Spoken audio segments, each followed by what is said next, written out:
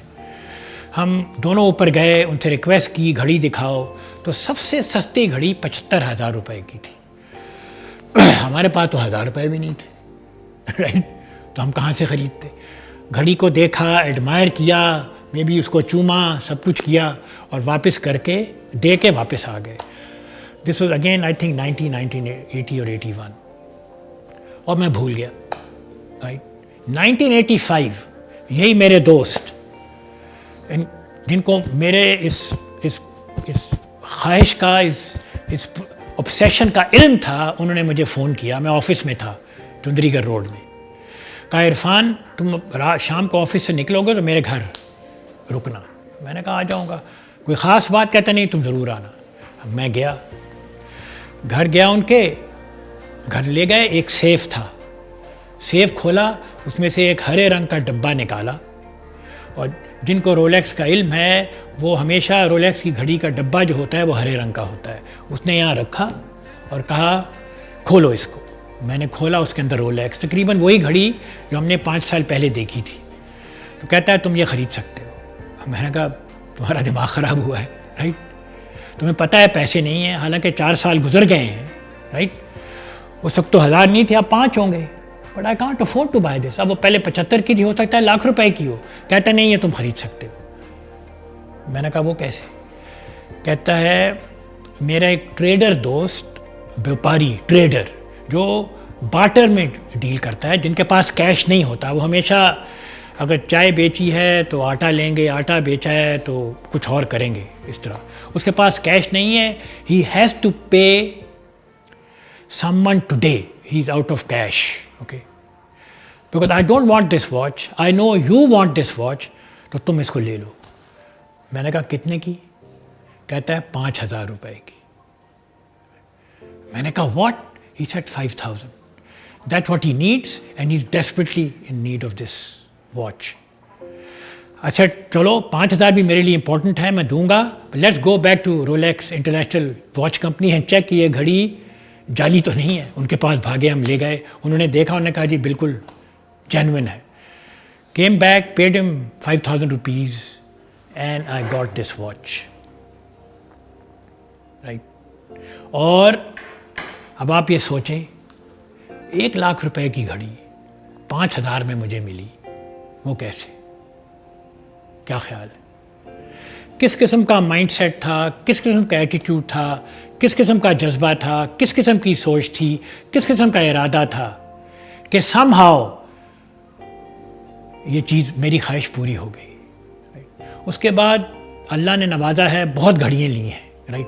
پر ابھی بھی my most watch that is dearest to me that I wear most of the time is this one. کیونکہ یہ پیسے سے نہیں خریدی گئی, یہ جذبے سے خریدی گئی. سو ان 2 مثالوں سے اور 3 جو میں نے پہلے دیں, آپ کیا کنکلوژن ڈرا کریں گے؟ کہ اگر جذبہ ہے, جنون ہے, ڈٹرمنیشن ہے اور ول پاور ہے, اور ایک انگریزی میں کہتے ہیں انٹینشنلٹی ہے, ہائیسٹ لیول آف انٹینشنلٹی, تو راستہ کہیں نہ کہیں سے نکل آئے گا, یہ گارنٹیڈ ہے. سو جب میں اس حوالے سے بات کرتا ہوں لوگوں سے, اپنے ساتھیوں سے, تو میں اپنی ٹاک کو ایک اور میسج دیتا ہوں, اس سے کنکلوڈ کرتا ہوں, اور وہ میں آج آپ کے سامنے بھی پیش کرنا چاہتا ہوں. اس کو شاید آپ لکھنا چاہیں, اور وہ یہ ہے بہنوں اور بھائیوں, it is not the aptitude, سنیں, it is not the aptitude but the attitude that determines the altitude. It is not the aptitude. Aptitude ہے وہ میری ایکسپرٹیز, وہ میرا اسکل, رائٹ. اگر مجھے ماؤنٹ ایوریسٹ جانا تھا تو مجھے اس کی ٹریننگ لینی تھی, مجھے اس کا اسکل لینی تھی, but that was not good enough for me to climb the Mount Everest. That required an extraordinary attitude and mindset. So it is not the aptitude, it is the attitude that determines the altitude. اس کو ذہن میں رکھو تو دنیا کی کوئی کام بھی کر سکتے ہو. So thank you for listening to me once again. Thank you for your patience. I hope I've been able to help you to understand what role the right attitude and mindset can play, and that it is not that only very few can bring that right mindset and attitude. Each one of you, irrespective of where you are and irrespective of where you belong, if you bring the right mindset and attitude, you can climb any heights. So thank you, and inshallah کچھ دنوں کے بعد پھر میں آپ کے سامنے حاضر ہوں گا کچھ اور دوسرے سبجیکٹس پہ ڈسکشن کرنے کے لیے. اس وقت تک خدا حافظ.